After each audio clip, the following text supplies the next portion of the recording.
के अवतार भगवान महावीर स्वामी के जिस चरण में कोटि के वंदन। अहिंसा यात्रा के प्रवर्तक आचार्य महामंत्र के जिस चरण में कोटि के वंदन। मुनिवृंद, उपस्थित धर्म प्रेमी भाइयों बहनों, दैनिक प्रवचन के अंतर्गत आज का विषय है जाने गति चतुष्टय। भगवान महावीर की वाणी है, गति नामे हम घंटे इति लिए पन्नते गोयमा चौबीए पन्नते संजहा मेरे गति नामे तेरे गति नामे मौन्य गति नामे देव गति नामे। गौतम स्वामी ने भगवान महावीर से प्रश्न किया, बनते कितनी प्रकार की गति है? भगवान ने कहा, गौतम 4 प्रकार की गति है, नर, तेरियन, मनुष्य, देव। प्रत्येक संसारी प्राणी जन्म धारण करता, जन्म लेना उसकी नियति है। आगमकार ने जन्म के आधार पर सांसारिक प्राणों के 4 ध्येय बताए हैं, जिन्हें हम गति कहते हैं। गति का अर्थ है चलना। यहाँ जो गति का अर्थ है, एक जन्म स्थिति से दूसरी जन्म स्थिति में जाने का नाम गति है। एक भव से दूसरे भव में जाने का नाम गति है। गति 2 प्रकार की होती है, एक दंडीय गति, एक भाव गति। दंडीय गति अजीर है और भाव गति जीव है। गति नामकरण का उदय है। गति में पहली जो गति है वह है नर गति। नर गति से तात्पर्य है जहां जीव घोर में वेदना को प्राप्त होते हैं, अंधकार को प्राप्त होते हैं, दुख को प्राप्त होते हैं, अपने कर्मों को भोगते हैं, वे जीव नरक गति के कहलाते हैं। और ऐसे नरक गति का अर्थ ये कर सकते हैं, नरक योनि में पैदा होने वाले जीव नरक गति कहलाते हैं, नारक कहलाते हैं। नरक गति कहाँ है? नीचे अधोलोक। 7 पक्षियां हैं, रत्नप्रभा आदि गोत्र है, धम्मा वंशा आदि नाम। नरक में 3 प्रकार की वेदना होती है। एक वेदना परमाधार्मिक देवता देते हैं, तीसरी नाती तक। एक वेदना परस्पर लड़ाई झगड़ा करते रहते हैं। एक वेदना क्षत्रिय वेदना, धाम को लेकर लड़ाई झगड़ा करते रहते हैं। नरक में कौन जाता है? आगमकार के अनुसार महाआरंभ, महापरिग्रह, पंचेंद्रिय वध, मांसाहार, इनका जो सेवन करता है वह नरक गति को प्राप्त होता है।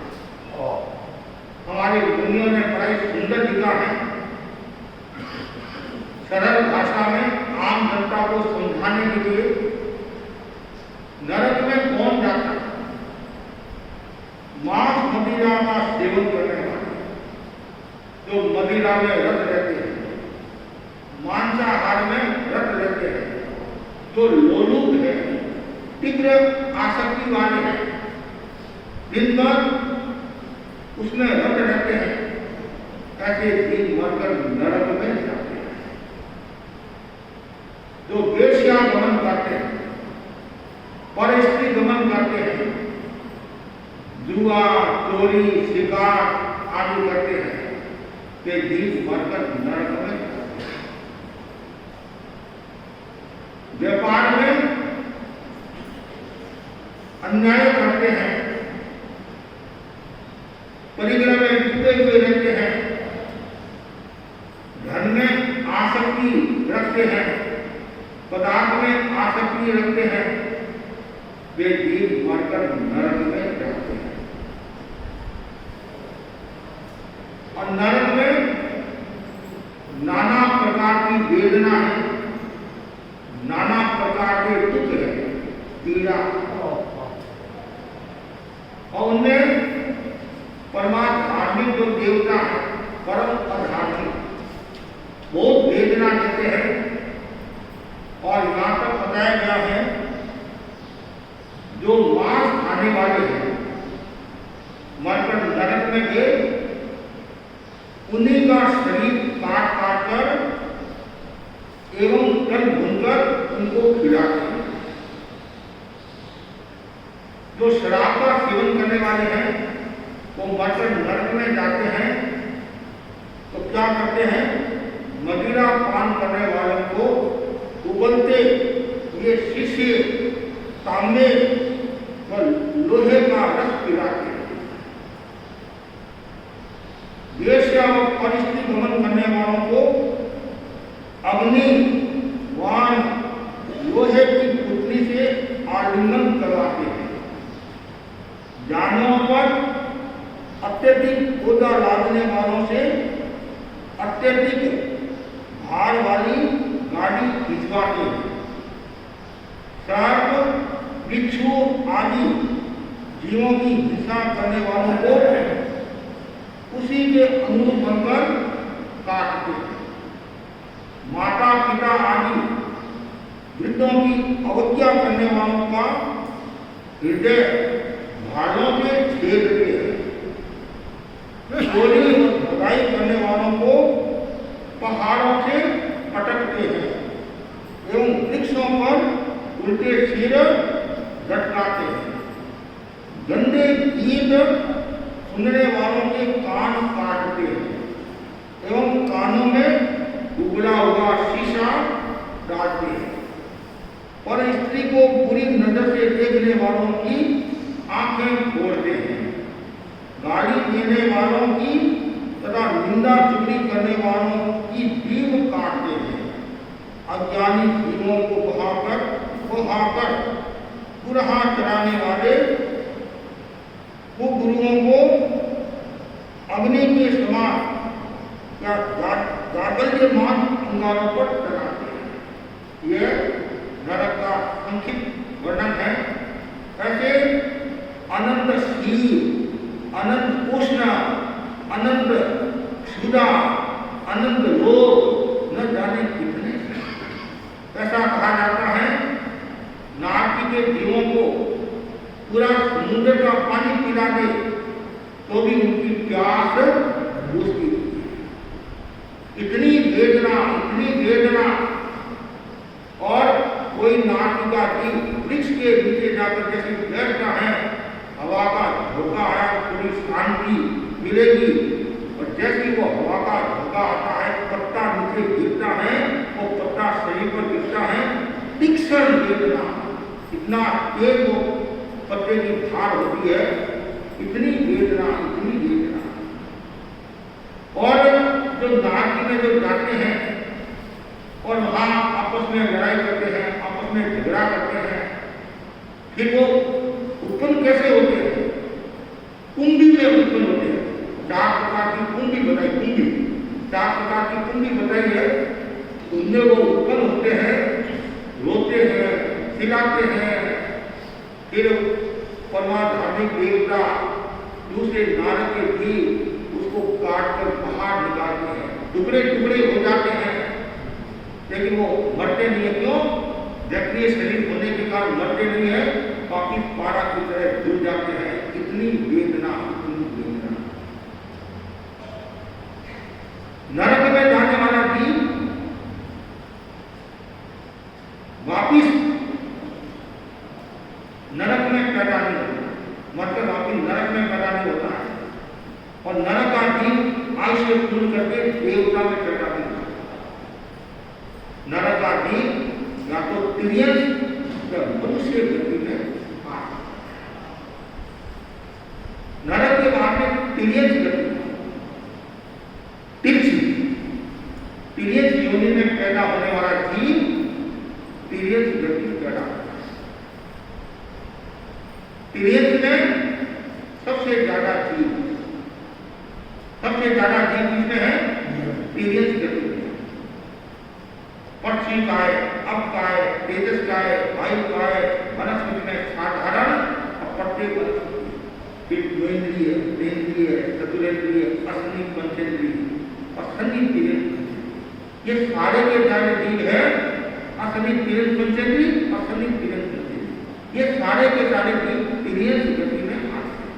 और सरल भाषा में मनुष्य, देवता और नाग को छोड़कर सारे जीव तिर्यक गति में आते हैं। और तिर्यक गति के जीव साधु नहीं बन सकते। नाटी के जीव भी साधु नहीं बनते हैं, न श्रावक बन सकते हैं। क्यों? उनके अप्रत्याख्यान कर्म का उदय रहता है। नाटी में 4 गुणस्थान है और तिर्यक में 5 गुणस्थान है। तिर्यक श्रावक भी होते हैं। 2.5 दिन के बाहर असंख्यात तिर्यक श्रावक है। कितने? संख्यात नहीं, असंख्यात तिर्यक श्रावक है। लेकिन मनुष्य तो संख्यात श्रावक है, तिर्यक असंख्यात श्रावक है। हमारे भट्ट क्षेत्र में भी तिर्यक श्रावक का उदाहरण आता है। नंदन भरियारा सेठ था, उसने बावड़ी बनाई, कुआ बनाया, बावड़ी बोलते बावड़ी तालाब बनाया और सब लोग उसकी प्रशंसा करने लगे। आदमी के भीतर ये बहुत बड़ा रोग कह सकते हैं, बहुत बड़ी आसक्ति कह सकते हैं, प्रशंसा। प्रशंसा का आदमी भूखा रहता है, चाहे काम करे या नहीं करे, मेरा नाम तो होना चाहिए। आलोचना करने में आगे रहना है, निंदा करने में आगे रहना है, लेकिन मेरी प्रशंसा होनी चाहिए और स्टेज पर मेरा नाम उल्लेखित होना चाहिए। ये जो प्रशंसा की भूख है, ये आदमी को नीचे ले जाती है, नशा तंत्र को ले जाती है। कुछ लोग खुद ही अपनी प्रशंसा करते रहते हैं, मैंने ये किया, मैंने ये किया, मैंने ये किया, मैंने ये किया। ये तो जानकारी की दृष्टि से देते हैं तो एक अलग बात है, उसमें भी पता चल जाता है कि जानकारी की दृष्टि से दे रहा है या प्रशंसा करवाने के लिए या अपनी प्रशंसा करने के लिए कर रहा है। हमारे पुराने संत कहते थे, खाती न तेरे पलकुआ जो मन में बन रहा है, क्यों साधक की साधना घाटी वेद खपा। कितना सुंदर है। जैसे हाथी कौन होता है? बढ़ई, लकड़ियों को काटने वाला। वो जंगल में जाता है तो वन को काटता है, उसको सुरक्षित नहीं रखता, काटता है। और तो हाथी जो वन को काटता है और साधक की जो साधना है वो घाटी में खपा। साधक यदि घाटी में चला गया, प्रशंसा में चला गया, तो उसकी साधना नष्ट हो जाती है या कम हो। कभी भी मन में नहीं आना चाहिए कुछ लोग कहते हैं पूरा सभा मैं बना दूंगा लेकिन मेरा पहाड़ नाम आ रहा। अरे किसका नाम आ रहा है? वो रावण चला गया, सिकंदर चला गया, आप और हम सब जाने वाले हैं। एक साल के बाद में कोई किसी को नहीं पूछेगा कि महाराज ये तो संसार का आना जाना है, संसार में जो आता है वो जाता है, किस किस को हम याद करें। लेकिन मनुष्य की जो ये प्रवृत्ति है, ये प्रवृत्ति बड़ी खतरनाक, न जाने इस प्रवृत्ति के कारण कितने परिवार बर्बाद हो गए और न जाने इस प्रवृत्ति के कारण समाज से दूर हो गए। दूसरों की प्रशंसा करना तो बहुत दूर की बात, दूसरों की निंदा में हम रस लेते हैं, आसक्त रहते हैं। उसने ऐसा किया, उसने ऐसा किया, और कभी कभी क्या होता है उनको पूरी जानकारी नहीं है, किसी ने आकर उनको कह दिया तो फिर वो कहते आग में घी डालने का काम। जिससे संबंधित जो घटना है उनसे आप बात करो, फिर आपको पता चलेगा क्या है क्या नहीं। लोगों को तो मजा नमक मिर्च लगाते कि बाजार गर्म होना चाहिए, बाजार गर्म होता है। लोग क्या हुआ क्या हुआ क्या हुआ क्या हुआ, आज सभाओं में क्या हुआ, आज रेल मंत्री आया तो क्या हुआ, हेल्थ मिनिस्टर आया क्या हुआ, कैसे हुआ क्या हुआ, तुम खुद ही आ जाता देख रहे, तुम खुद ही देख रहे कि आ जाता क्या हुआ क्या नहीं हुआ। तो आदमी की जो मनोवृत्ति है ये बड़ी खतरनाक, इसलिए ज्ञानी जन कहते हैं प्रशंसा से दूर रहो। और वो जो शेर का नंदन बन गया उसकी खूब लोग प्रशंसा करने लगे, प्रशंसा करने लगे। कोई बात नहीं, अच्छा कार्य करता है लोग प्रशंसा तो करेंगे, तो गुरु की भी करते हैं, संतों की भी करते हैं, श्रावकों की भी करते हैं। लेकिन वो उसमें इतना आसक्त हो गया, परिणाम यह आया तीव्र आसक्ति के कारण मरकर जिस सेठ ने बावड़ी बनाई और वही सेठ उस बावड़ी में मेढक के रूप में पैदा मनुष्य के जीवन को बिगाड़ दिया। इधर क्या होता है, भगवान महावीर अपनी ध्वज सेना के साथ राजगिरी नगरी आदि पदार्थ हैं, राजा सैनिक आदि सब दर्शन करने के लिए जाते हैं। और जब गुरु पधारते हैं, भगवान पधारते हैं तो एक अतिरिक्त माहौल होता है। जब गुरुदेव आचार्य खास मुनि अपनी ध्वज सेना के साथ केसी का पधारे, 3 दिन स्तंभों पे विराजे, तो माहौल एक देखते हैं कि महापुरुषों का पदार्पण, गुरुओं का पदार्पण कभी कभी होता है। अरे सामान्य साधु साधु का पदार्पण भी कम होता है तो गुरुओं का पदार्पण तो बहुत ऊंची बात होती है।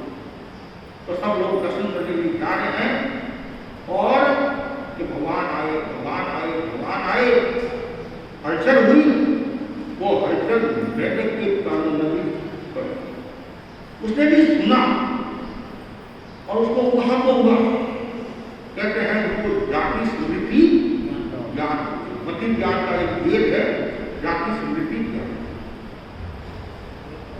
और उसने अपने पूर्व भोग को भी जान लिया कि भगवान पधारे, मैं भी दर्शन करने के लिए जाऊं, वो भी फटाफट दर्शन करने के लिए जा रहा है। राजा सैनिक की सवारी आई, सवारी को बीच में आगे उछल गया। जैसे अधमरा हुआ उसको ज्ञान तो हो गया, अब मेरा आयुष्य पूर्ण होने वाला है कि मैं मनुष्य जीवन को तो मैंने बिगाड़ा, अब मुझे पशु जीवन को सुधारना है। कहते हैं उस नंदन मुनियारा के वीर ने मेढक ने संखारा स्वीकार कर लिया, आयुष्य पूर्ण कर लिया, मरकर देवलोक कर दिया। तो हम ऐसा कह सकते हैं कि मनुष्य के भोग को किसने बिगाड़ा और पशु के भोग को किसने सुधारा? नंदन मुनियारा का और भी ऐसी घटनाएं हो सकती है। हाथी की घटना ले सकते हैं। हाथी कौन? एक हुआ, लेकिन हाथी की घटना को दिनेश श्रावक नहीं, वो श्रावक नहीं, वो मनुष्य भाव के अंदर उसकी आएगी, उसने दया का पालन किया। तो दिनेश जी का आयुष्य जो होता है लेकिन ये अंतर्मुख है और उत्कृष्ट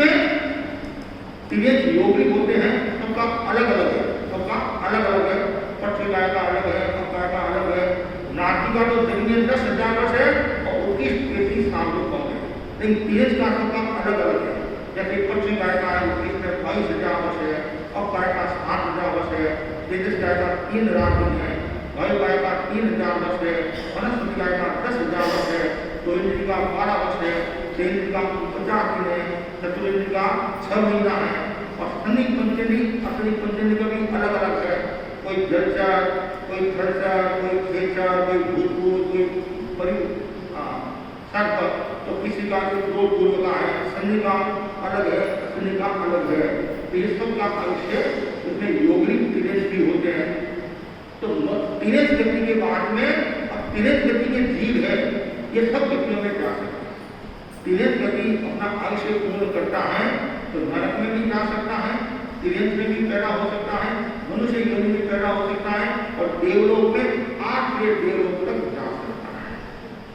और नरक में भी अलग अलग है, यानी नाट्य में तिर्यंत ये जाता है, दूसरी में ये जाता है, तीसरी में ऐसे अलग अलग है। तिर्यंत के बाद में कोई मनुष्य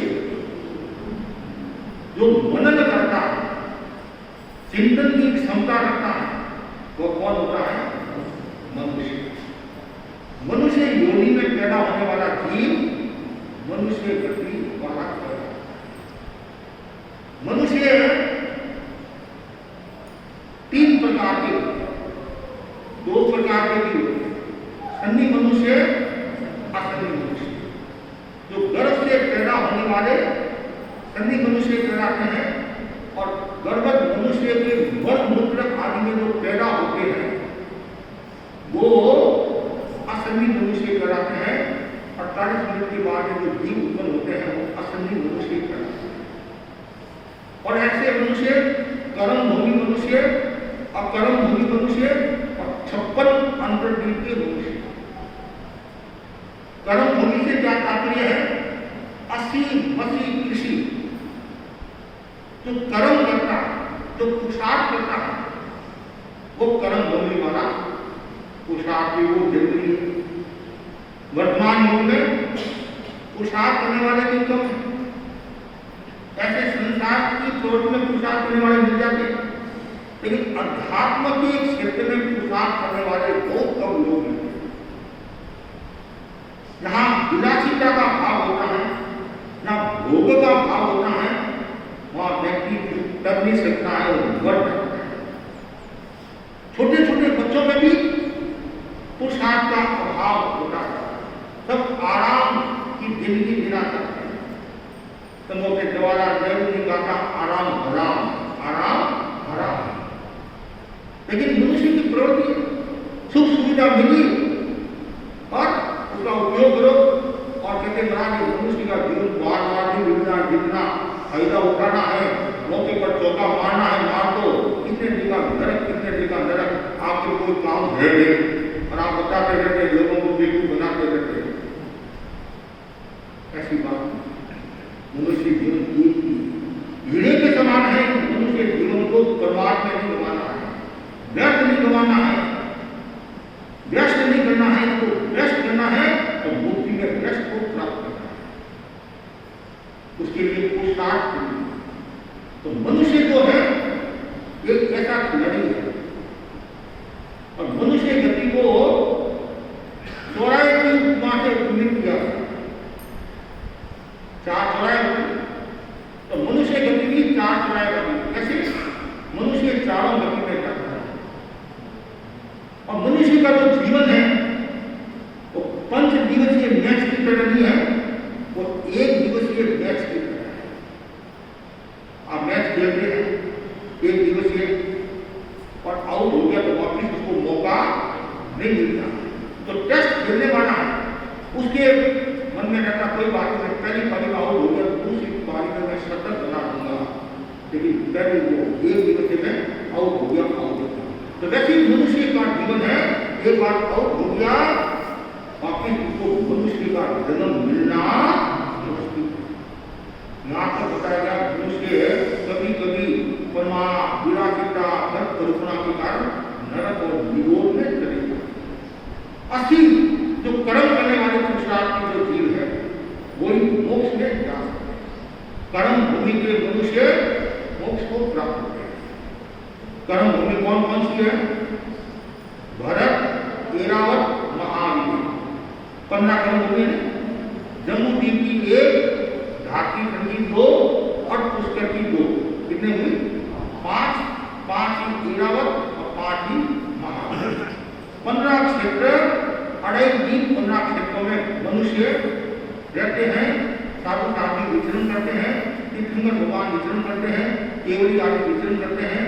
उनके उपदेश से मनुष्य दीक्षा लेते हैं, आत्मा का कल्याण करके मोक्ष को प्राप्त होते हैं। कर्म भूमि वाले जीव, कर्म भूमि के जो मनुष्य है वो मोक्ष को प्राप्त होते हैं, और कर्म भूमि के मनुष्य मोक्ष को प्राप्त नहीं होते। जैसे कर्म भूमि 15 है और कर्म भूमि 30 है। देवगुरु, उत्तर गुरु, हरिवास, ब्रह्मवास, हेममय, अरुणमय, ये 6 है।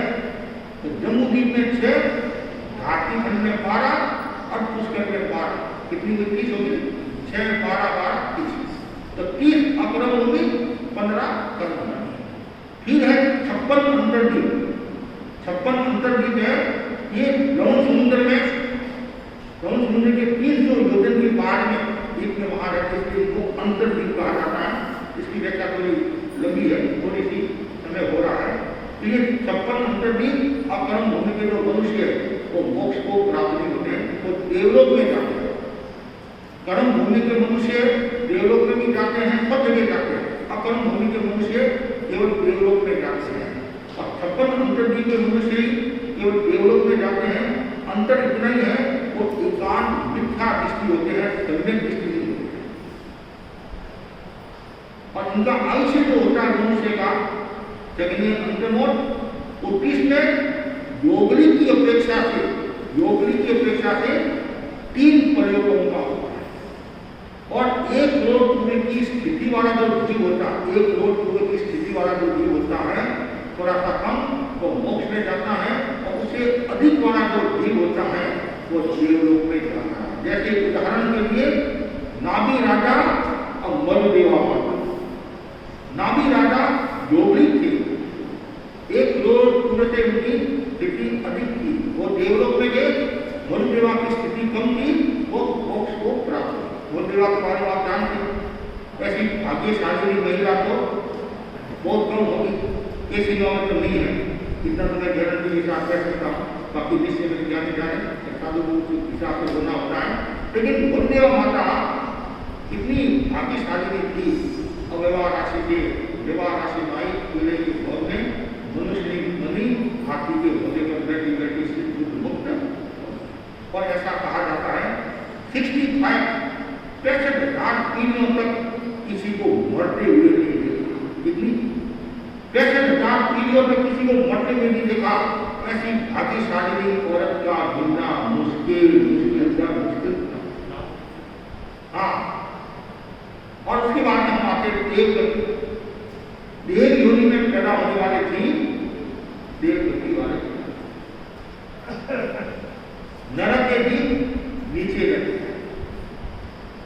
मनुष्य लोग पूरे लोग में ऊंचा जैसे लोग, मनुष्य मध्य लोग में सामान्यतः, ऐसे नीचे भी 2 मिले गई। देवता है तो नीचे लोग में भी है, त्रियक लोग में भी है, ऊंचे लोग में। भौनपति और बारमेंद्र ये 2 नीचे। भौनपति का निवास कहाँ है? नीचे। बारमेंद्र नीचे है, इनका विचरण मनुष्य लोक में, और त्रियक बड़े ऊंचे, तारा नक्षत्र, और देवलोक के हैं वो ऊंचे लोग में। तो देवता 4 प्रकार के हैं, भौनपति, बारमेंद्र, ज्योतिष और वैमानिक। ये जो भूत प्रेत आदि जो है, पिशाच, राक्षस, भैरवी, रामदेवी, ये दूसरे जो हनुमान जी है, ये सब मानवेंद्र की श्रेणी में आते हैं, निम्न देवता की श्रेणी में आते हैं। और जो वैमानिक है वो ऊंची श्रेणी में आते हैं। सबकी अलग अलग कहते हैं कि देवता बनना अपने आप में एक विशेष बात है, एक दृष्टि से, सापेक्ष दृष्टि से। तो जो वैमानिक है वो 2 प्रकार के होते हैं, कल्पोपन और कल्पापन। पहले देवलोक से लेकर 12 देवलोक के जीवों में स्वामी सेवक का भाव होता है, भेदभाव होता है। सीधी सरल भाषा में ये मेरा नौकर है, इसका मालिक। जैसे आप लोगों में होते मैं घर का मुखिया हूँ, घर का मालिक हूँ, ये सब मेरे अंदर है, मैं अध्यक्ष हूँ, ये सब मेरे अंदर है। कभी वो भाव आ जाता है, हमारे भी आ सकता है, किसी भी आ सकता है, संबंध है। तो स्वामी सेवक का जो भेद होता है वो कल्पोपन है, और कल्पातीत है, और कोई स्वामी सेवक का भेद नहीं है। 9 विवेक और 5 अनुत्तरीय 13 देवलोक से लेकर 26 देवलोक तक का कोई स्वामी सेवक का भेद नहीं है। सब अहमिंदर है, सब कल्पातीत है, अहमिंदर है, सब अध्यक्ष है, सब अध्यक्ष है, और कोई अपने आप में कम नहीं। जैसे जैसे ऊंचे देवलोक में गिर जाएगा, जैसे जैसे उनकी आसक्ति कम होती है। देवताओं का जो आयुष्य होता है दुनिया 10,000 वर्ष का, और 33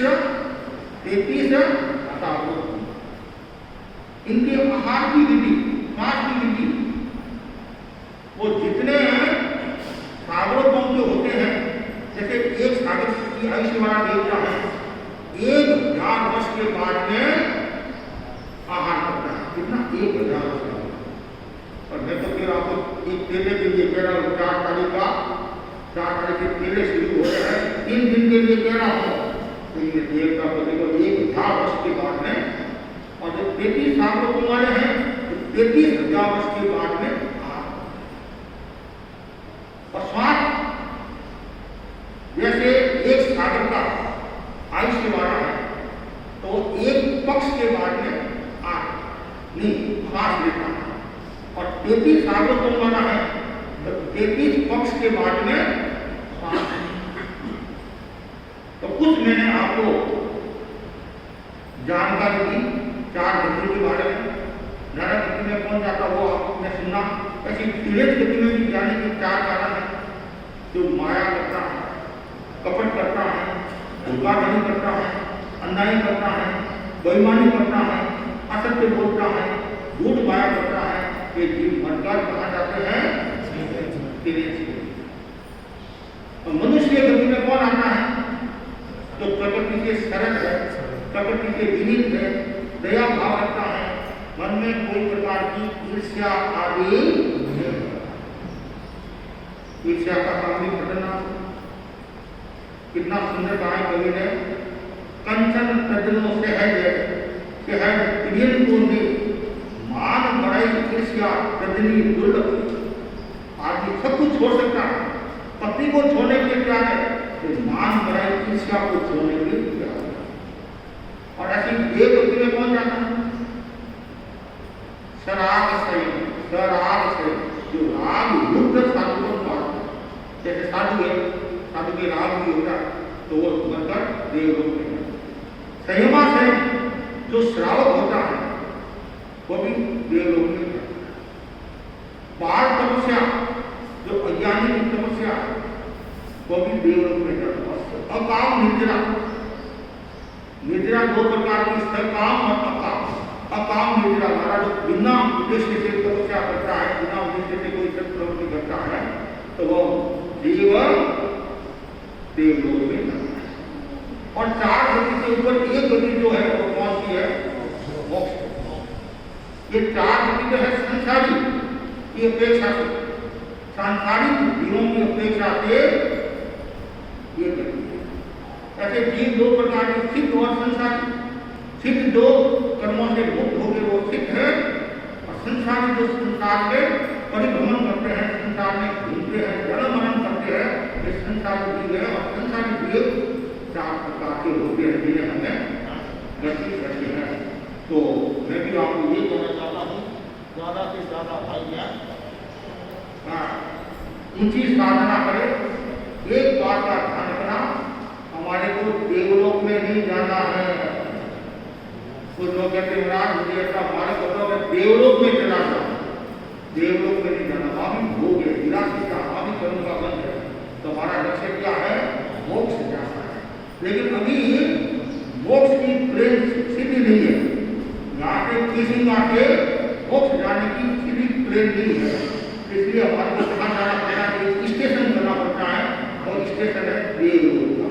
हम देवलोक की कामना नहीं करते, देव बनने की कामना नहीं करते, तो वो तो भोग विलासिता है कि आपकी दृष्टि से मनुष्य श्रेष्ठ है और शक्ति की दृष्टि से देवता श्रेष्ठ है और दुख नरक और की।